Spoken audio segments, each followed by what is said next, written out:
Hello everybody, and thank you for joining us for this afternoon's AR Group webinar. For those of you that don't know me, I'm Nadia Nazar. I'm the co-chair of the AR Group here at PRCA, and I'm joined by my co-chair, Claire Williamson, who's founder and MD of Resonance, a B2B tech PR and marketing communications agency. And we have a special guest who I'll get to introduce in a moment.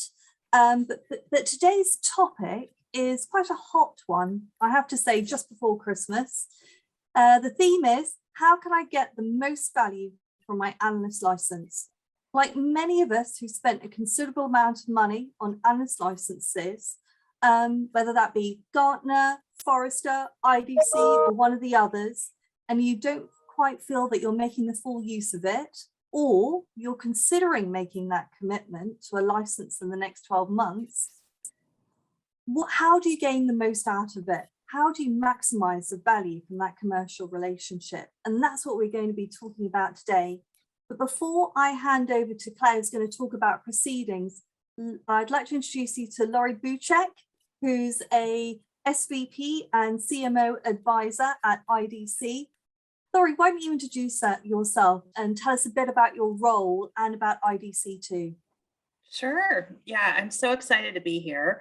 I joined IDC in May of 2020. And as you said, I'm running our CMO advisory practice. So it's a roles-based focus. We're taking a look at all things that impact marketing and drive research and advisory services around that. So I'm talking to a lot of CMOs, particularly in the technology space.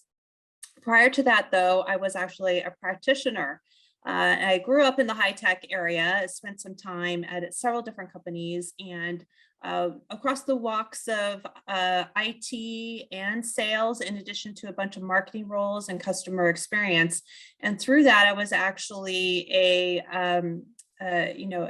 user of various analyst services. So I'm on kind of both ends of side of the coin, if you will, of having a perspective of being a customer as well as actually now being on the analyst side.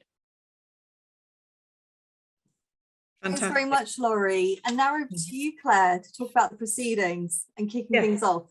Brilliant. Okay, so basically we want interaction as part of this. And at some point it would be great if we could hear voices and things like that. But I think the format of this Zoom is you're going to have to ask your questions via the chat. So if you have questions as you go, we will be monitoring the sidebar and asking them as we move through the conversation. So feel free to throw your hat in with any questions you've got.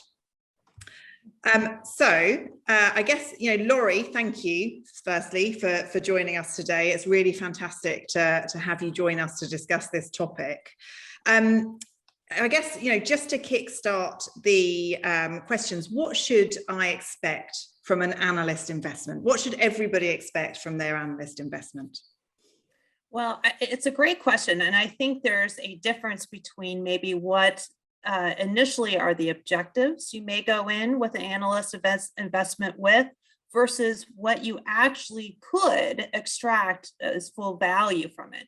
I think from an AR/PR standpoint, a lot of times you're thinking about how do I influence the analyst community in order to put me in the right box on an assessment, do a write-up about me that is really continue to bolster us as a brand and something that customers would take a look at and say, gosh, because Forrester, Gartner, or IDC placed them in a high category, we're going to give them full consideration. So analysts do influence the market, and it is absolutely a source that folks take a look at in their buying decisions. However, there's a bunch of other ways that you can leverage the analyst community that I see quite often are really not taken advantage of. So beyond AR/PR, your folks that are developing the products. So I'll just give you an example. I used to work in a storage division of a company, and we would work with several of the analyst firms not only to have them write about us, but also to take a look at where the market is headed. And this was at a interesting transition point because storage industry had been hardware for years and years and years. You bought a box, that's what you put into your data center that delivered storage. But there were some inflection points where that was turning into software-based storage. Well, if you're developing a product roadmap, wouldn't that be great insight to have to understand, oh, this is where the industry is headed? You should start to be thinking about your product roadmap lining up or even getting ahead of that inflection point. So from that standpoint, you can actually use the insights of the analysts to help your product marketing folks, your product folks understand where to go. From a roles-based standpoint, someone like a CIO that's got really a big job and evolving beyond just traditional IT, by the way, has to start thinking about, gosh, now I need to think about security and privacy. This was something well beyond, kind of a classic IT and data center and deploying PCs to my employees. In addition, they're starting to actually get more focused on how do I enable business through technology. So I need to get a deeper understanding of the business needs and how technology supports that. So a CIO can go to an analyst firm and understand, how's that role evolving? What do I need to know about?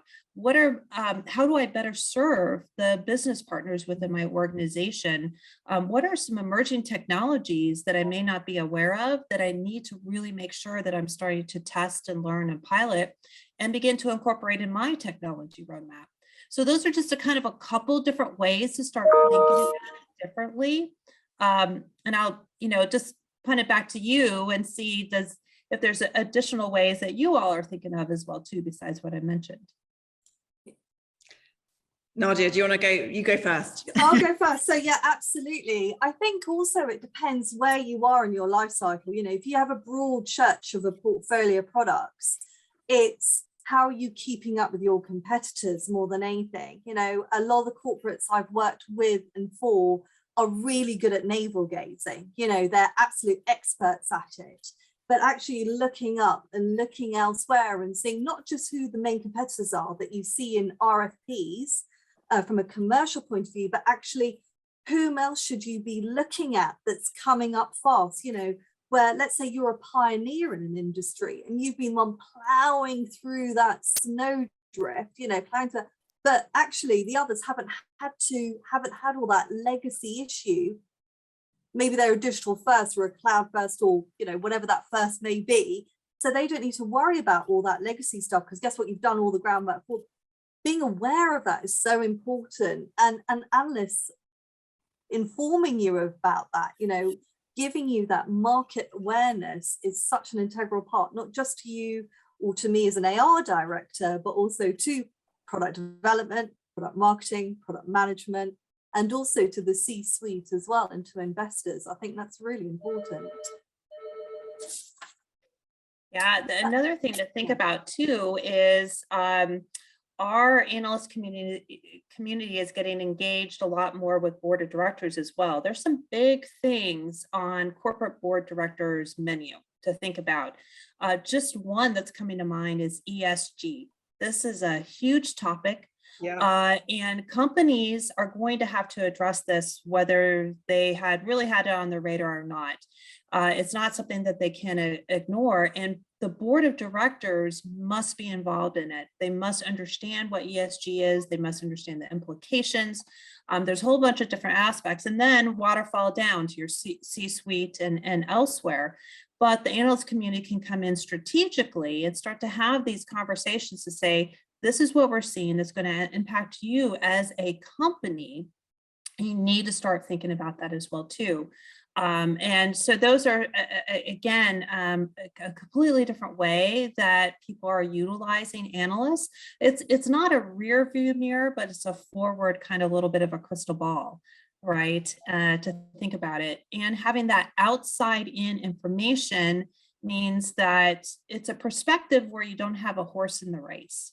So it's third party It's evidence-based. So you've got data backing it up, either anecdotal or research-based, in order to support these positions.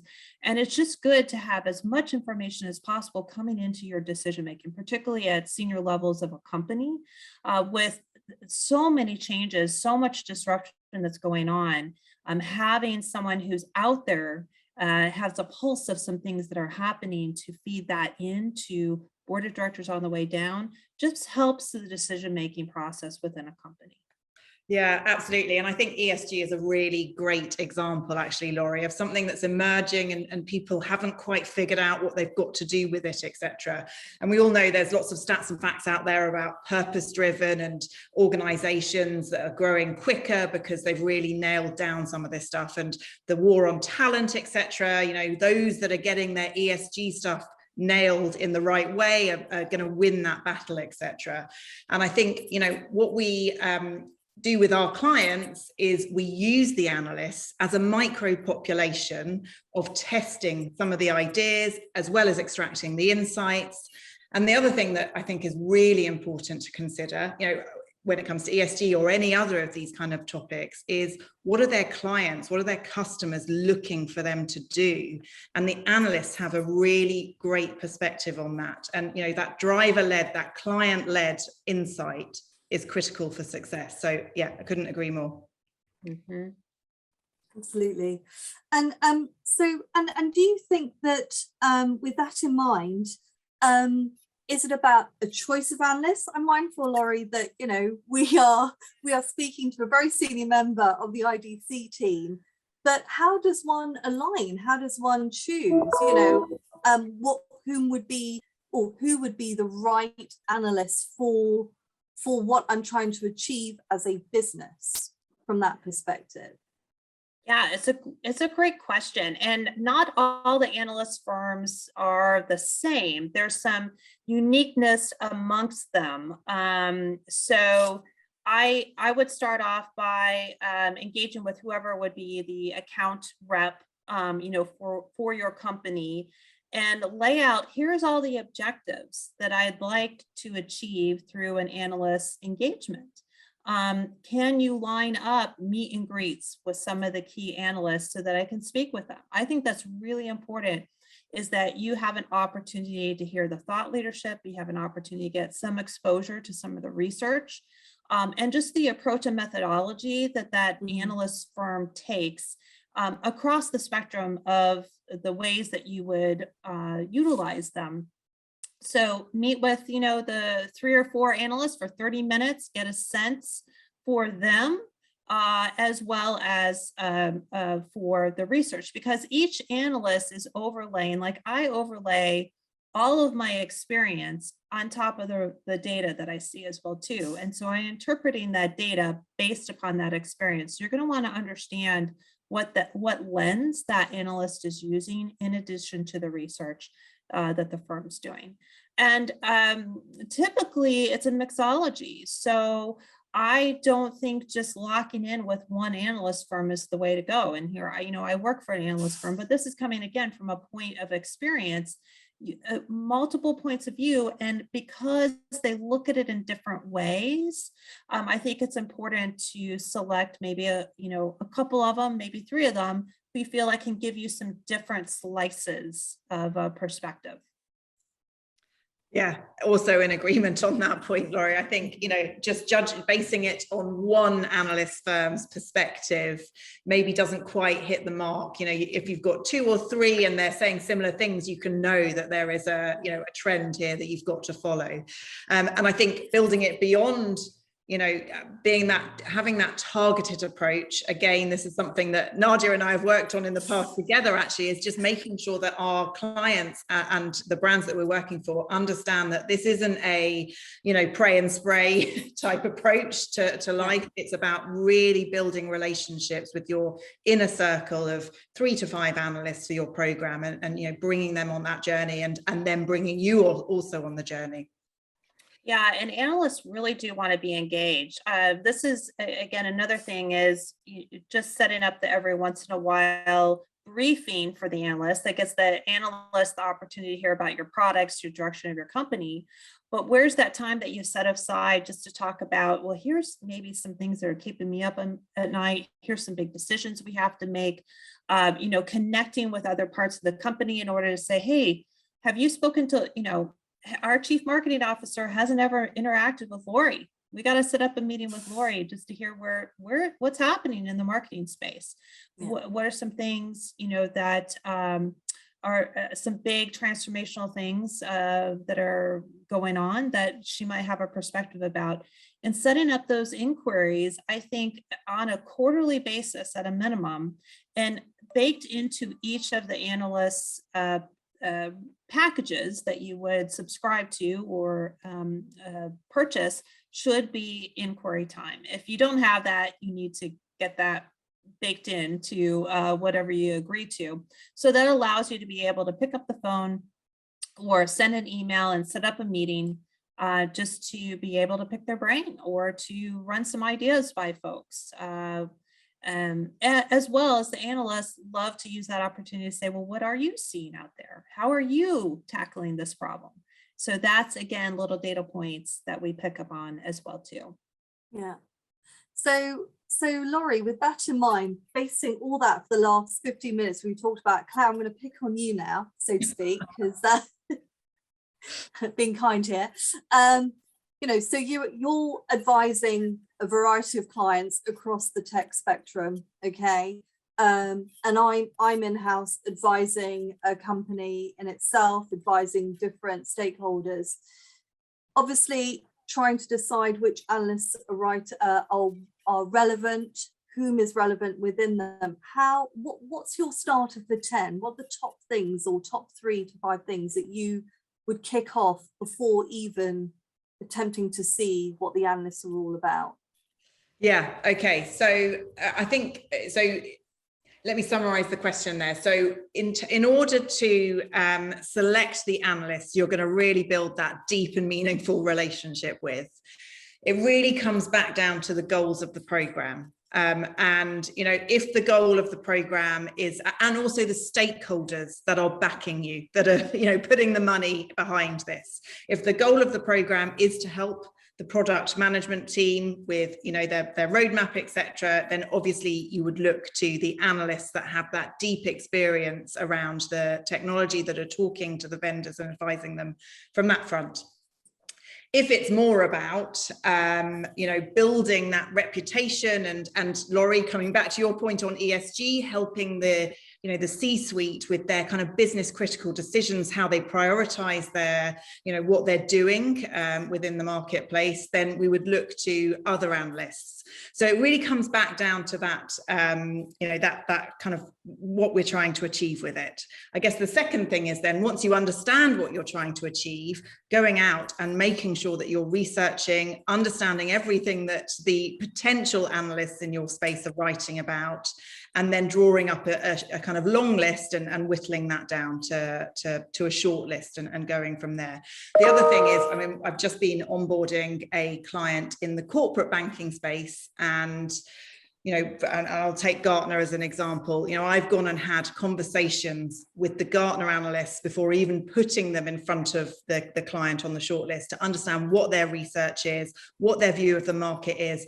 Does it marry in a way that's going to work? Because I think also it's about making sure that there is a slight meeting of minds that you can kind of bring together.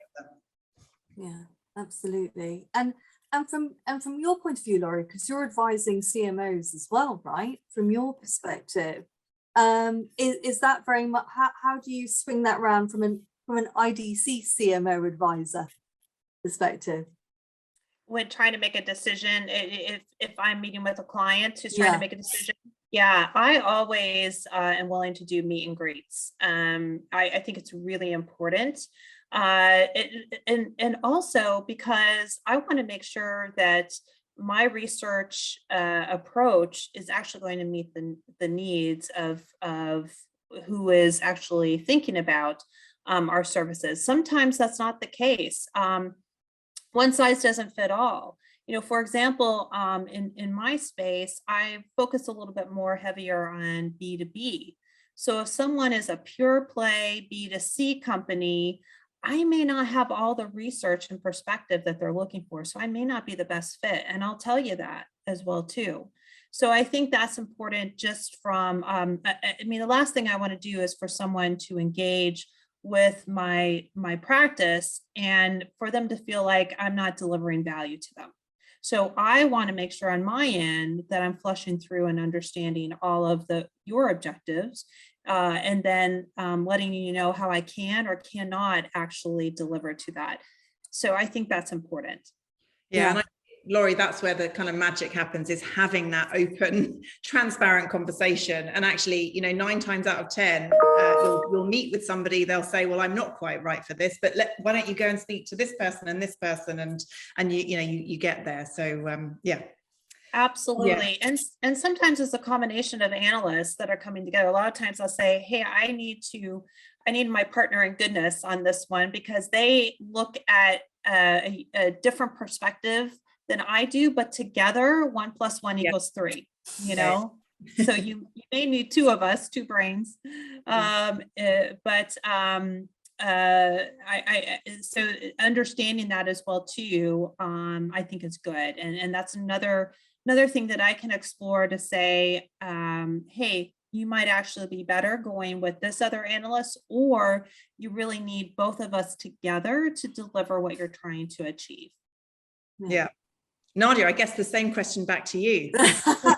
You know, it's all of that. Of course it is. God, you know, we're all agreeing with each other. Three, you know, alpha females, we're all agreeing with each other. And I think it's also, I think sometimes, and you know, when I was agency side, but also consultancy side, and even with companies that aren't as mature with their relationships with analysts, it's about taking that leap of faith, utilizing, you know, going back to maybe it's even once you've had that initial conversation, or whilst you're having that initial conversation, it's actually talking openly about your drivers, you know, what you want to achieve, you know, what that strategy is. So at least then, you know, people like you, Laurie, and your peers, okay, I'm the right person because of X, Y, and Z, and that's when I'm going to bring in other cohorts in order to help drive other areas that you're trying to achieve. And I think that's a really key part of it as well. And being honest and open, even if it's just an ideation perspective, I think that's such an important part. And then once that license is then purchased, or, you know, in some form, I think then carrying that through, you know, starting afresh with, okay, here's the ideation, here is our roadmap to it, and having those points throughout that drive that strategy, that objective, to say, and this is how we're achieving it all the way through to launch or transformation, however much you whatever you label it as. I think that's really important too. I'll share with you just a very interesting kind of probably corner case, but I'm sure it happens a little bit more than we think. So that is a different way to think about using different analysts within the same analyst firm. So I don't take a look at the markets. So I'm not going to write about where you as a company are going and that particular market. But I'm helping CMOs, you know, manage through all the aspects of marketing and the go-to-market. So a peer of mine had done a MarketScape, and a company was placed not in the exact, you know, space on the graph that they were hoping to, but it was still a good spot. But they're an up and coming company, and so they're not going to be up as more mature in the leaders. So they came to me to say, okay, how do we take this? How do we make lemonade out of it? How should we be thinking about, should we get ahead of it? You know, or should we just kind of let the news come to us and then address it? You know, how do we get our brand's purpose and for folks to really understand what we are doing out there? And so I gave them advice on how to handle the news that came out from another analyst, you know, that we're working together. So that's just a way to just understand that there's people in the analyst firms that are looking at it more. There's holistic aspect across all roles within your company that your analyst firm could actually assist. Yeah, that's really interesting. I mean, I think, you can't fudge the numbers when it comes to those ranking reports. No. But what you can do is make sure you've got your strategic narrative really buttoned up. And I think that's where, working with somebody like you, Laurie, or, in the analyst firms really helps. And it's a 12-month, 24-month program to kind of, to do that. So, working with the people that are helping with the go-to-market, helping with value propositions, etc., testing it on the analysts that are responsible for the marketscapes, the quadrants, etc., and really going on a journey with it. So I think that's a really interesting point. I was actually, that was really funny, because that's what I just wrote down for my next question, because because that long-term strategy of a license, okay, is that 1 year, 2 year, 3 years of that longer term relationship building strategy, etc. And it jars against where a lot of companies are quarterly sales driven. And so I think a role like yourself, Laurie, is an integral part of marrying the two. So they unjar, or they're frictionless or less friction, in order to be able to work through those as well. And I think that's a really important part. So it's really interesting that you should talk about that longer term versus that. Okay, so changing tack here slightly, okay, and this is something that I think would be really good for both of you to answer, actually. Now that we've got the license, okay, the license is done, it's great, objectives, business strategy, all that set up. We know who the analysts are in each firm, we know who we need to target, and we've aligned them to our spokespeople, okay, because that's another one that's really important. What do analysts want to see first, Laurie? And then, what are the top 3 things that you would advise your clients to do? And also, I'd love to hear from you, Claire, on that as well, from maybe a preparation perspective too. Yeah, I think the first thing is analyst firm is going to want a briefing. Just understand what's your product, what's your corporate strategy, where do you see the market headed, and how are you responding to that, where you see your customers going, just that overall space. And that's helpful for someone like me as well too, because it gets me to understand the company, a little bit more of your market position, and just how you talk about yourself externally. And then, my peers that are looking at it from a market standpoint, they get a better understanding of your product set. So I think that's usually step 1, set up a briefing so everyone's getting up to speed. And then start to break it down to the functional roles within the company. So the CMO, the next step is, hey, let's have a conversation with someone like me, like Laurie, and lay out what really are the things that you're trying to achieve. And sometimes it's a little bit like a therapy session, because it's, some CMOs will come in and say, gosh, I am really struggling with this issue. I do not know how to tackle it. Do you have anything to help me? Or I've got a lot right now, just a lot of movement in companies. Got a new CEO. They're asking me about what the role of marketing is. I need help here. Or, we've had a complete restructure. Now I'm 2 in a box with my sales counterpart. How do I start, how do I think about that relationship?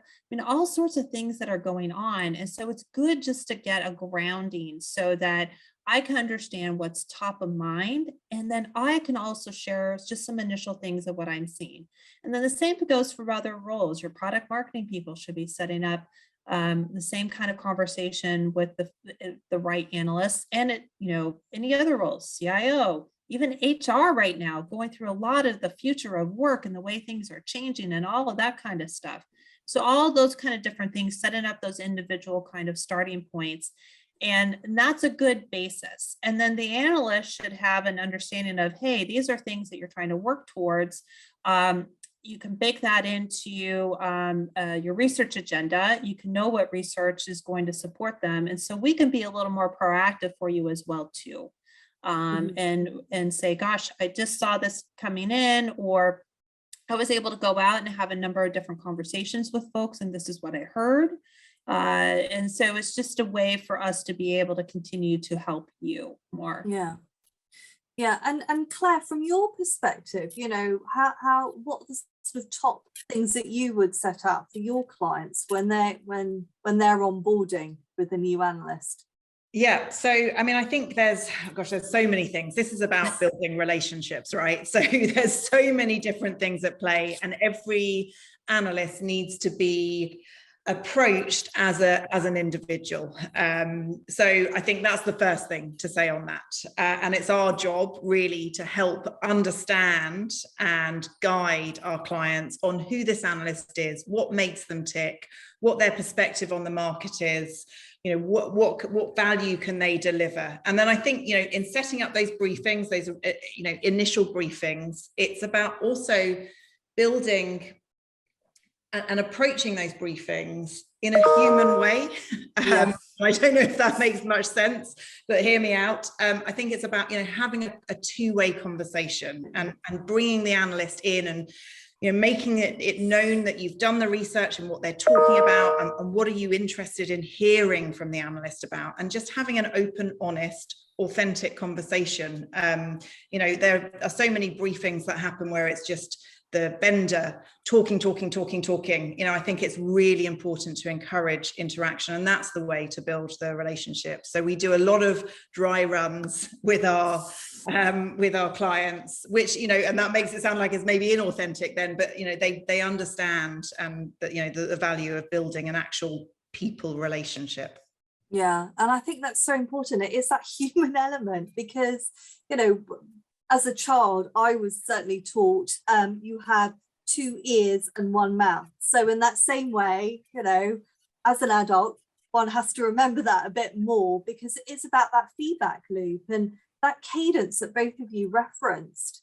You know, that balance of briefings to, but also inquiries back. Yeah. And is there a cadence? You know, I mean, you know, I'm so used to metrics, right? Both in-house and agency, where, you know, you've got to say, right, I need to do X amount of briefings, but actually more inquiries, because I'd like to hear more back on what's happening. Is there a cadence on that? Is there a ratio, Laurie and Claire, on that, on talking at and hearing from? Claire, what are your thoughts? So, I mean, it's difficult to put an actual ratio on it, because again, it comes back down to the personality of that analyst. But, you know, for every one briefing, I would say you would want to have 3 inquiries, would be my, you know, so 25% of the time you're talking at the analyst. So, you know, and the inquiries, by the way, are also a way to influence how they see you within those briefings. There's some kind of, it's not wizardry or anything like that. Again, it comes down to just understanding the basics of, you know, socializing. But it's, you know, it's about, you know, using those inquiries to ask the smart questions, to have that two-way conversation, which builds to the briefings. And you should be using everything that you're learning within those inquiries to create the next step in the briefing kind of cycle. Yeah. Laurie, what do you think? I think that's great. Yeah, I think that's a nice balance between the briefing and the inquiry. And I do think it is hard sometimes on, you know, on the vendor side to take a little bit of that mask off to actually have that dialogue with the analyst community. It's a little bit vulnerable to say, hey, these are things that you know, we're concerned of, or that's keeping us up at night, and recognize that that is kept in confidence. And the analyst community, at the end of the day, wants to help organizations be the best that they can be. Yeah. So they're not, you know, we're not out there trying to getcha, you know, that type of thing. It is literally to, you know, there's honest assessments, but at the end of the day, in the inquiries, it's to be helpful and really help to drive the right kind of guidance. And so if there's that opportunity just to be kind of transparent on both sides, and same on the analyst side, We are seeing a trend like right now, for example, in field marketing that makes us go, is just some really kind of dramatic change in the data that we're seeing in the benchmark. I don't, because I'm not in the practitioner role anymore. I'm like, I don't know what's going on. We're going to have to reach out to our clients to get a better understanding of it. So I'm saying, gosh, I need your help to help me to understand what this data means. What's the story behind it? And so we're a little bit vulnerable on that end, is I cannot come to a conversation every single time and just pontificate like I know everything, right? So it's got to be a two-way street. Yeah, and I think that that's also, you know, where we've seen relationships being built is where the, you know, our clients, the vendors, are bringing insights into how their clients are responding to certain trends, and, you know, making sure it always comes back to, you know, what they're doing for clients, because that at the end of the day is what everybody is here to deliver. And I think that vulnerability, there's a way of asking the question that, you know, everybody can be comfortable with, and it's just about thinking that through. But yeah, I completely agree. Nadia, what are your thoughts on it? Of course, I'm going to agree with you, ladies, obviously. And I think that it's also taking in insights as well, and sharing of why we've adapted products, why we've adapted our strategy. You know, it's not just about hearing from investors or shareholders or whomever. It's also from customers, from partners, and how sales models, or, you know, selling with or selling through or marketing has been adapted because of that. And also because of the analysts, listening to them and saying, you know, ideation 6 months ago, this is what we were showing you. We've adapted as a result of what you said. We've tested it with our client advisory boards, for example, or our community, depending on the level of the update or product refresh. And now pre-launch, this is, you know, as a combination of all of you, I'm afraid I'm going to use the J word, on that journey. Okay, sorry, listen, it's 40 minutes then, okay, it's pretty good, we only left it till now. But then, you know, pre-launch, this is now where we're coming from. Is there anything else that we're missing, actually? And analysts, I think more often than not, showing that human side again, showing that not so much vulnerability, but actual, that human side, that real sort of, you know, we've listened to you, no longer navel gazing and all this. And actually we haven't done everything that you said because of our customers, partners, and we've showed thought, reasoning, validation, proper solid validation. I think that really works as well. Certainly things that I've certainly seen in the last couple of years that have really actually even more of a game changer with analysts, and actually brought them in more, which I think has really worked, and worked well too, with that in mind. And I think also sometimes having these ad hoc inquiry calls as well, you know, for that 3-to-1 ratio, I kind of like that, is the fact that it's also a good way of updating of, you know, this is why certain things have happened or certain announcements. We just want to have a quick check-in with you, just so you know, sorry we couldn't tell you sooner because the market, you know, especially if you're a public company, for example, it's difficult to do that. But just checking in with the analysts as quickly as, or as soon as you are able to, is a good way of also saying, hey, sorry we didn't talk to you about this sooner. This is why. And they can also seek advice. Actually, we've had a few inquiry calls on this. And actually, this is what we're hearing. Oh, that's not the case. Okay, that's great. That's really good to hear. We're going to change our opinion now. So that's a really good way as well of actually changing things as they're in motion too. Not just in that longer term strategy or product launches or developments, etc. Yeah, I agree. Yeah, good, because it's one of the strategies I'm using, so it's always good. It's in action, so that's a good thing too. So that's really good. If there's anything that anybody on this call that also would like to add to that, then do let us know. It's always good to have other people's expert advice.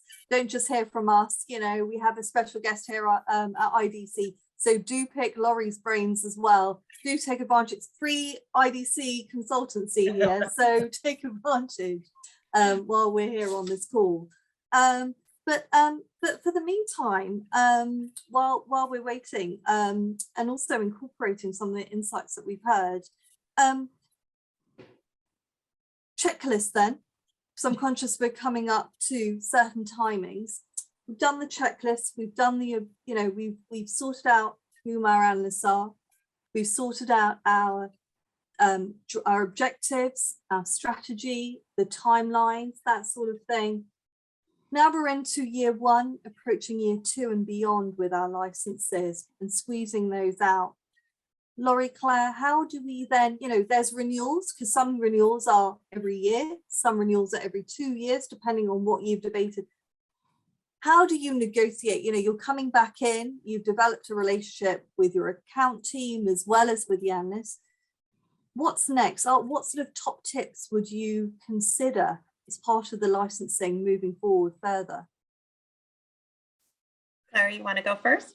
Yeah, absolutely. I think, I'll keep this brief. I think it comes back to what were your objectives? And when you were setting your objectives, you should have set some SMART goals or, measurable goals. And therefore, have you done it?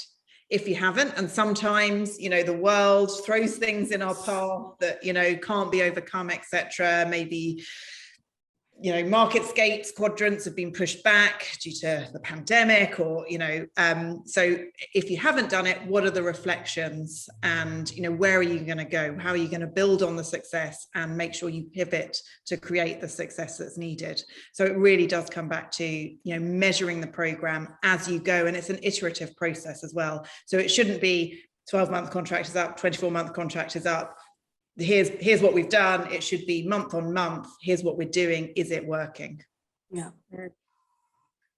agree. I also think too, that's a great opportunity to take a look at, there's new analysts that could have joined. There's new practices within the analyst firm that may have sprouted up. Are you missing something that you should actually have incorporated in? And how do you start to get some pieces of that incorporated as well? There's also, I think, an opportunity just to take a look at what's the highest value. Like sometimes, I'm finding more and more we're in an attention deficit economy. So folks are like, I don't want to just subscribe and just have the research only. It's actually more valuable if I have more inquiry time. Yes, I'll read the research, but I'd like to kind of maybe shift it, maybe just give me a subset of access to, 50% of the reports or what have you, but I want to take more time to actually talk to the analyst community, so there might be some different ways just to splice and dice how you're receiving information and how you're engaging with the analyst community as well too. So just keep that in mind, because a lot of analyst firms, IDC included, it's heavy on the research, pumping out the research reports, but let's be honest, a lot of people don't have time to read, a 10-page plus research report anymore. So are there different ways that you can negotiate through getting the content and the value that you want to see? Yeah, absolutely. I think from my perspective, I think a lot of things are beholden to ranking reports.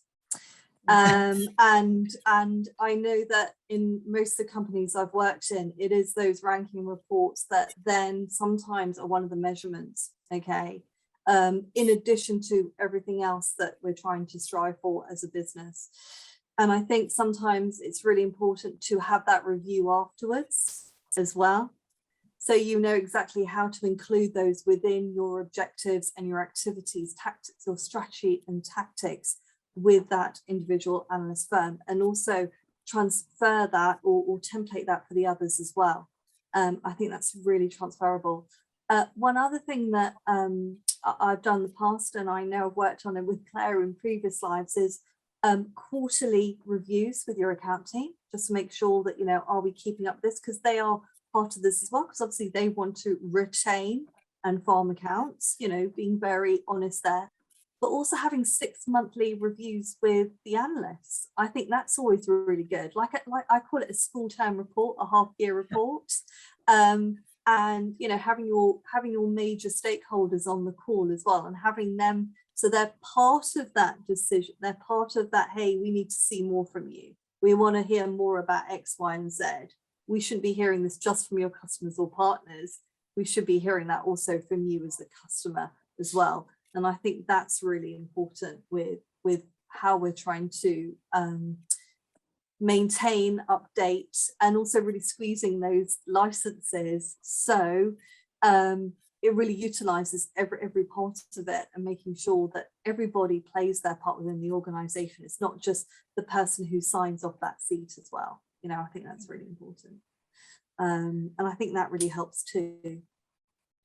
Yeah, and also making sure that if you have enterprise level licenses, that you really are making sure that folks across your company know that they have access to it and they're able to engage through it as well too. I see that time and time again. Not enough companies spread the word. It's like a handful of people, but that's another way to really maximize the value of what you should be getting. That's a really good shout, Laurie, because also, you need to remind people, how many emails do we now get? Let's not even talk about that actually over the last hour of being on this call, but everybody receives so many emails. So it's just different ways of reminding people that they have this, because sometimes you get so lost, again, navel gazing, you get so lost in your own role, you forget that actually there are external third-party analyst firms are able to help you maybe with some of the work you're doing, but also having a different viewpoint as well. Yeah, which I think is really important. I have a lot of clients that will twice a year, they'll have big staff meetings, CMOs and the staff meetings, and they're incorporating in outside in thought leadership into that. So I'm, they make sure that I'm on their agenda for a portion of the agenda to come in and just share what's happening. And then also several clients are doing internal marketing trainings. And so they use their time with me. I'll do an hour, quote inquiry, but I'm just presenting out some of the latest research that I could do in a small group or to their entire marketing team. So that's how they're starting to kind of amplify out some of the research and the learning to a broader group of folks. And let's face it, as a leader, that's some of the hardest part, is how do you pull everybody along with you, particularly if you're doing some changes inside the organization. Well, the best way to do it is have people from the outside of the organization come in and just kind of lay it all out. And that smooths the path for you as a leader to walk on with your, with the changes you're going to make in the strategy in the company, what have you. But it also upskills and up levels the knowledge and the expertise within your organization as well too, which is really critical right now. There's a lot of skills gaps. There's a lot of gaps in just people filling roles. And then you also have to think about retention of your employees as well too. So investing in their personal development by bringing in and making accessible this kind of thought leadership and data is it's a win-win actually. Yeah, fantastic. So we're coming up to time, and Laurie, you've put together a bit of a recap to share with everybody on the topic of this conversation was how to maximize the value of your analyst relationships. So Laurie, I'm going to hand across to you there we go, screen sharing. Yes, can you see that okay? We can, yeah. Okay, so this is 5 ways, and really the caveat is above and beyond kind of more that traditional way of thinking about using the analyst firm of just doing the briefing, is the 5 additional ways to really maximize the value out of your analyst relationship. So one of the first things we talked about, that market insight, is meeting with the analyst to understand where they think the markets are headed. Who are the disruptors that are coming in, and how leaders are even thinking about, what really is making up the leader profile within this space as well too. So that's just, again, giving your folks that are developing products or product strategy or market strategy kind of a leg up to understand how they need to continue to evolve and swizzle the direction they're headed.